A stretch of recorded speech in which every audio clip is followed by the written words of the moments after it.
Hello, everyone, and welcome to the Sustainable Finance Podcast. My name is Paul Ellis, and I'm your host for these programs about developments in this fast-growing industry.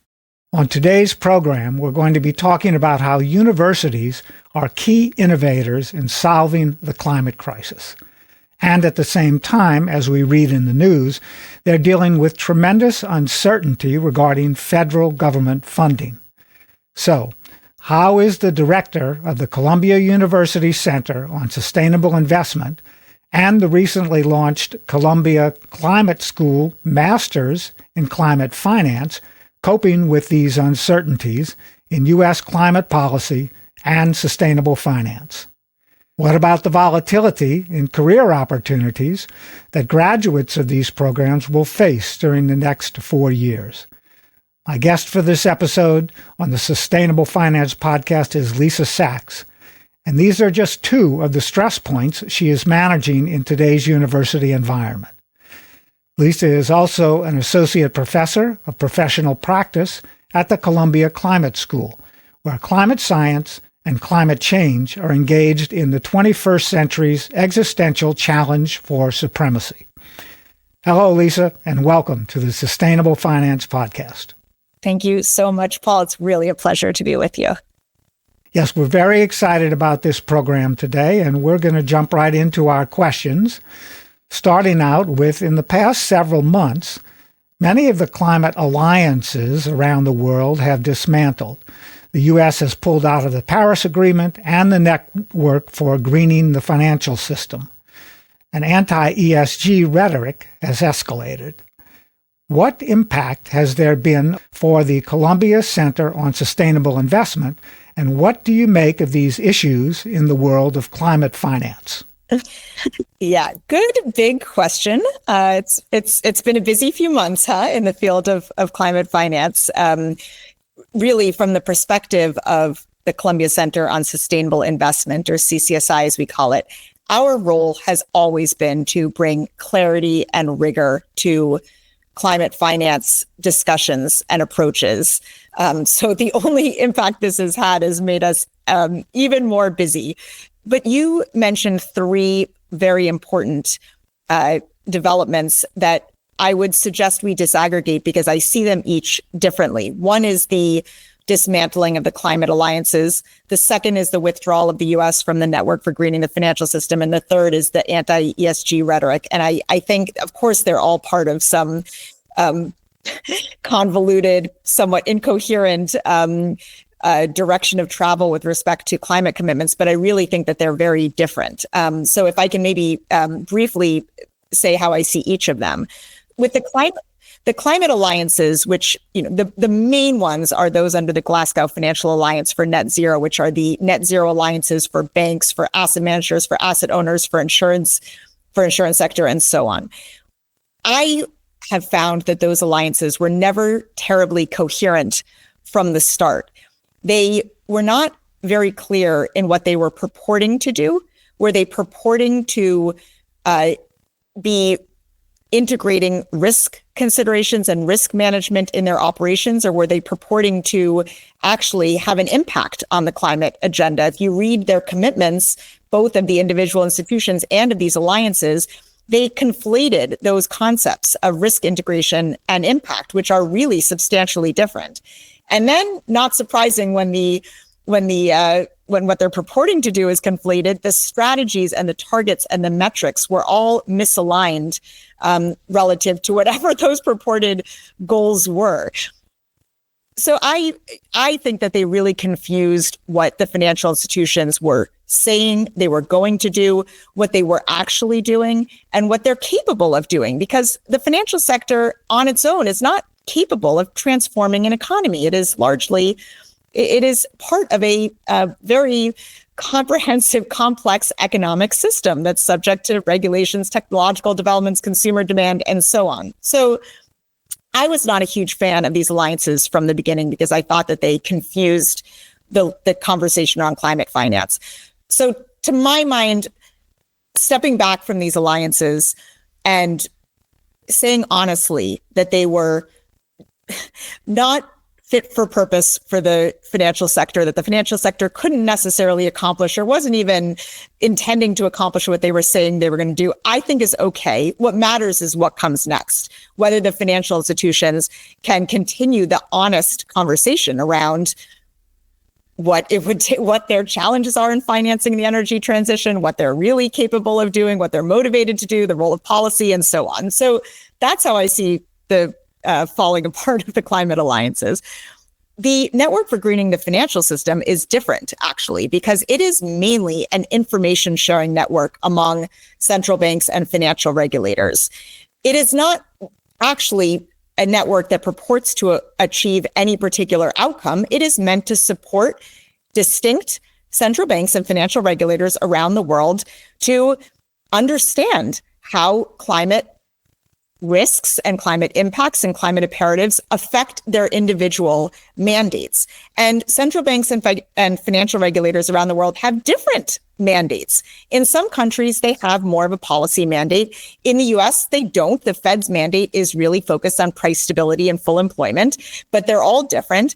But even with respect to the Fed's mandate on price stability and full employment, 100%, you can quote me here, the climate will have important impacts on the Fed's oversight of price stability and full employment, or it should. It will have impacts on price stability and full employment. So for the Fed to fulfill its own statutory mandate, it will have to understand the impacts of climate on the economy. And so to pull out of an information network, an information sharing network, is just silly in my view. They will have to deal with these risks, and to the extent that they don't, or they don't have the cutting edge information, it is to the detriment of the US and the US economy.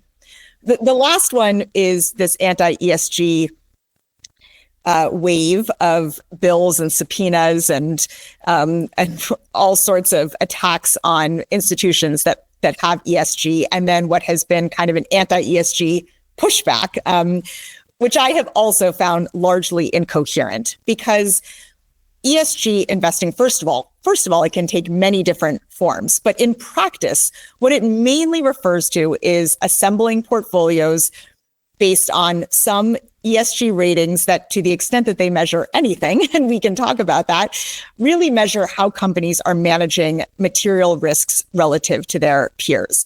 And if you look at ESG portfolios compared to non-ESG portfolios, they are substantially similar, because the ESG ETFs in particular, for instance, are often market cap weighted and they're built from major indices.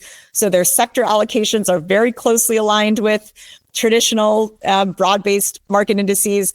And their correlation between the holdings in the ESG ETFs and in non-ESG ETFs are substantially similar. So first of all, the completely political fossil fuel funded attacks on ESG is ridiculous. The suggestion that ESG is some woke scheme to decarbonize the economy or to achieve any other social goals is absurd, because to the extent that the ESG investors are trying to do anything, it is to maximize returns. They still remain very heavily, by and large, as a general matter, all of these the investors that have ESG funds remain heavily invested in fossil fuels and in all of the companies across the economy that are externalizing their costs and so on.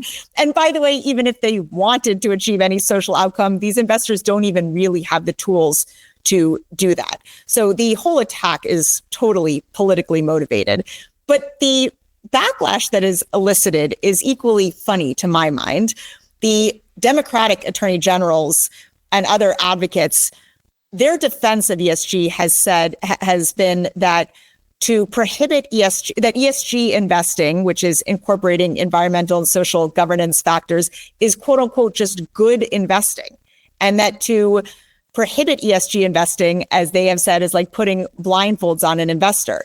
That I also don't understand, because while it is definitely true that to some extent incorporating real risks, environmental, social risks, is good investing, then I don't understand what the distinction is between ESG investing and traditional investing, because traditional investing should be integrating these risks. And then on the third hand, I would just say we have some sustainability advocates that are really clamoring to protect ESG funds as if they were actually an effective tool for achieving some sustainability outcomes. They want to protect them because they think that they really are helping to achieve some climate goals or sustainability goals, which they're not. So I have found this to be a very odd pretzel. We have a political party that claims to champion free markets that is advocating to restrict the consideration that investors can factor when they're making investment decisions. And we have a sustainability community that's putting a lot of emphasis on a strategy that has no impact on sustainability. So it's a huge distraction, in my view. All right, so let's leave the world of climate finance for the moment. Well, not completely, because we now want to talk about the new master's degree program in climate finance that Columbia Climate School has recently launched. This is a program of you've got a lot of input into it, and tell us about this new program. Yeah, I'm very excited about this new program. I'll be directing it. We've just launched it. We have extraordinary interest, and we'll be welcoming our first class this fall. So I'm absolutely delighted. It is a one-year master's program offered by Columbia Climate School, but in collaboration with Columbia Business School.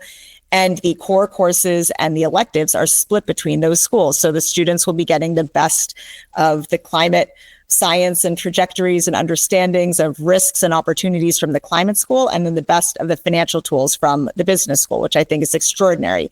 It covers two dimensions of climate finance. One is that climate change has undoubtedly a major impact on financial markets, on financial institutions, and on businesses who will need new approaches to thinking about risk and opportunity. Irrespective of the politics, that is necessarily true. There are risks and there are new opportunities with the changing climate domestically and globally, and financial institutions and businesses are striving to understand those.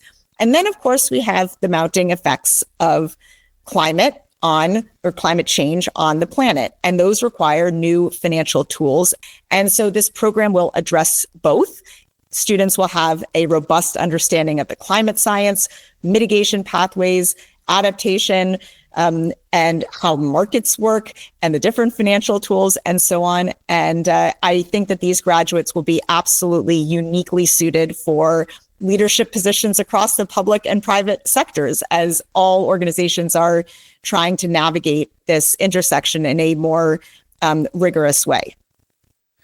Great. So we can look forward to those graduates coming into the world of sustainable finance and absolutely and capital management across the economy in the next few years. That's great. Now, what approaches are you working on right now to increase capital flows and scaling of blended finance in the emerging markets? That's one of the big concerns that many people in the world of sustainable investing have at the moment. Absolutely. And I will say that this has been a personal interest of mine, because some of the greatest climate vulnerability and the greatest climate impacts are disproportionately affecting those in emerging markets. But also they are receiving so little of the investments and the finance in the energy transition. There's a total mismatch. At COP29, there was a commitment of the member states they committed some small amount, $300 billion of climate finance from all sorts of public and private sources, but with a very vague commitment that $300 billion would be used to scale 1.3 trillion of private finance into emerging markets, but with no recognition of the structural constraints of why that has been so hard in the past, or how actually they would accomplish that going forward. So this has been a major focus of mine. And by the way, not only is it a real challenge, but it is a massive untapped opportunity, because these are huge growth markets for the future. Developing countries have the greatest growth potential under the right framework and with the right access to affordable finance. So the question is, what have been the challenges and how can we address those? That we do a lot of research on that at our center. I would say that there are many structural barriers that limit financial flows to developing countries. one thing that your listeners should know is that not a single low-income country is deemed creditworthy by the main credit rating agencies. The methodologies are not actually at all looking at future prospects and so on. They're very backward. They're decidedly backward, definitionally backward looking, but they also include metrics like GDP per capita and population. So with heavy weighting, by the way, especially the GDP per capita, which comes in multiple ways. So a small, poor country has zero chance of getting a creditworthy score from the three main credit rating agencies, S&P, Moody's, and Fitch. There are also other structural issues like that developing countries face huge currency risks. They're mainly borrowing in foreign currencies. Developed countries have currency swaps if they're an ally of the US or with the IMF, but developing countries do not. So there are these, and there are other factors that lead to a very high cost of capital for developing countries. So they cannot access affordable finance. That's true at the project level, because project levels are, the ratings of project levels are usually limited by the sovereign rating ceiling. So it's a huge issue.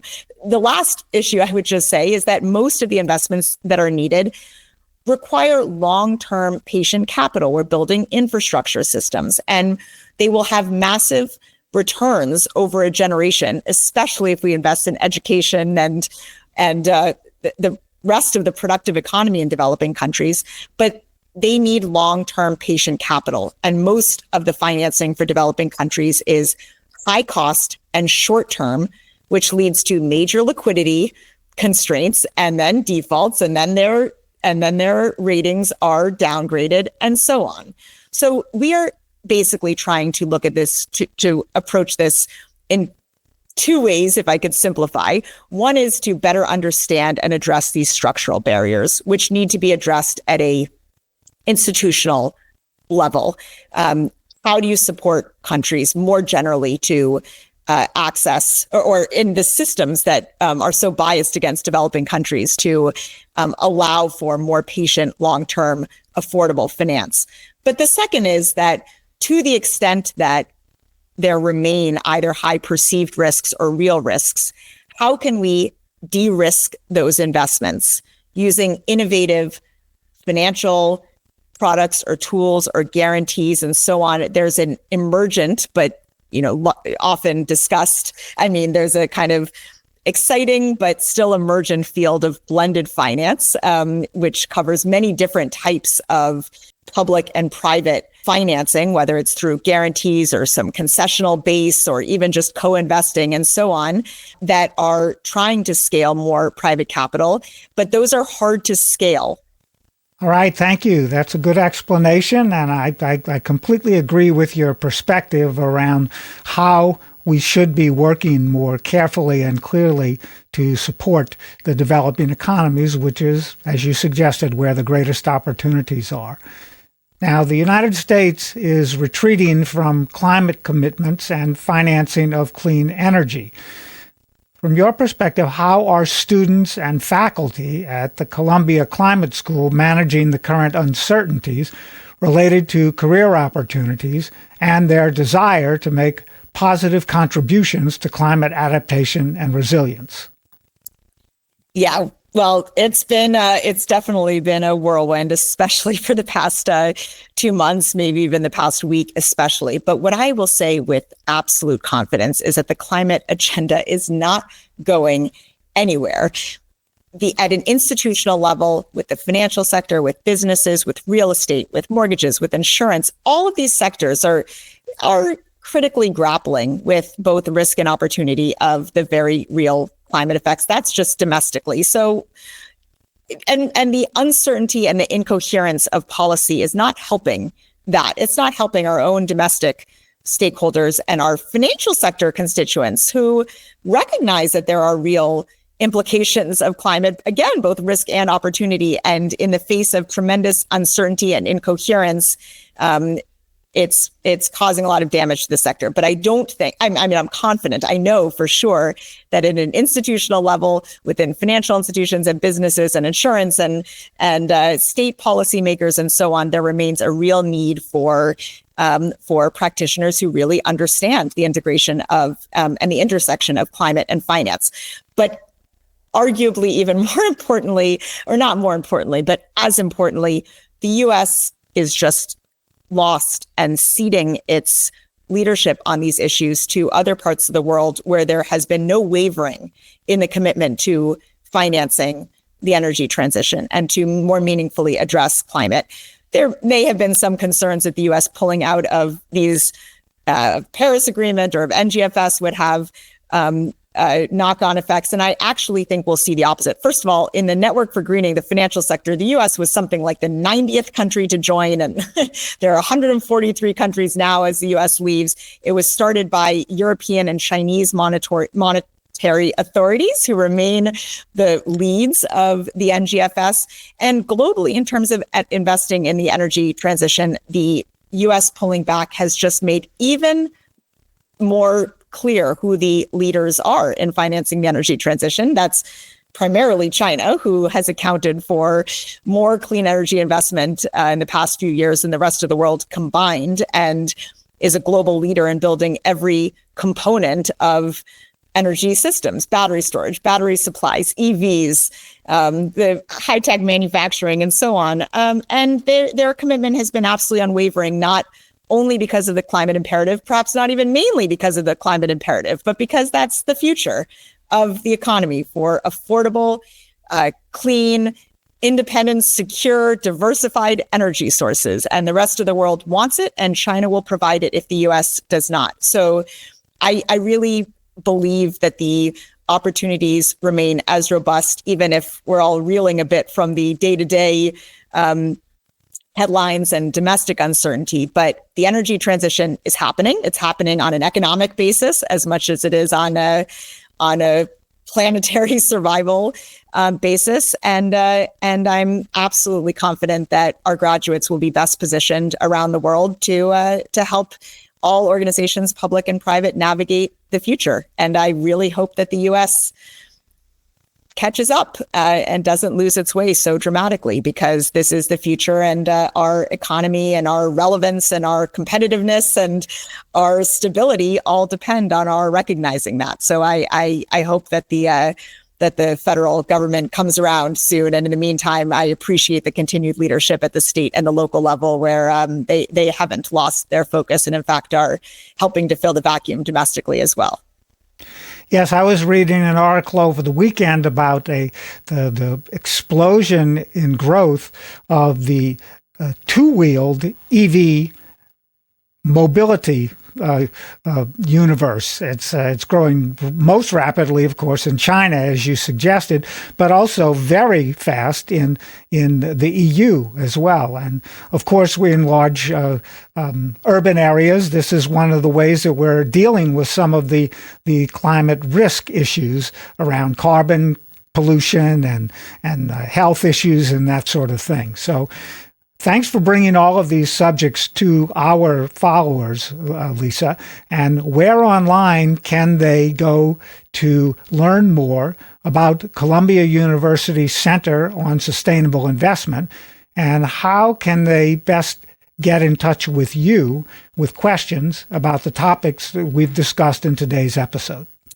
Well, first, let me thank you again for your leadership in educating the public about these issues, because frankly, it is a confused landscape out there. And the more that we all understand the issues, the direction of travel, and that we can think critically about the headlines and the narratives, the more prepared we'll be to navigate at an individual level, institutional level, and societal level the years ahead. So thank you for what you're doing and for letting me be a part of this show. The two places I'd recommend to follow our work are the center I direct, the Columbia Center on Sustainable Investment. As I said, it's CCSI. So our website is just ccsi.columbia.edu. And for me personally, I've taken to LinkedIn to share my rapid responses to the quick news cycle and trying to help bring clarity to these issues and on the ones that we've talked about today and more. So I would encourage those who are interested to follow me on LinkedIn. Again, I'm Lisa Sachs and on LinkedIn.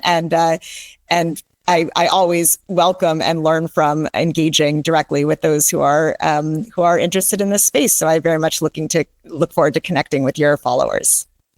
Great. Well, thank you very much, Lisa Sachs, the director of the Columbia University Center on Sustainable Investment, for joining us in today's episode.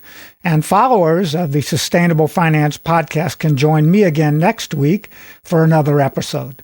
I'm Paul Ellis, and this is the Sustainable Finance Podcast.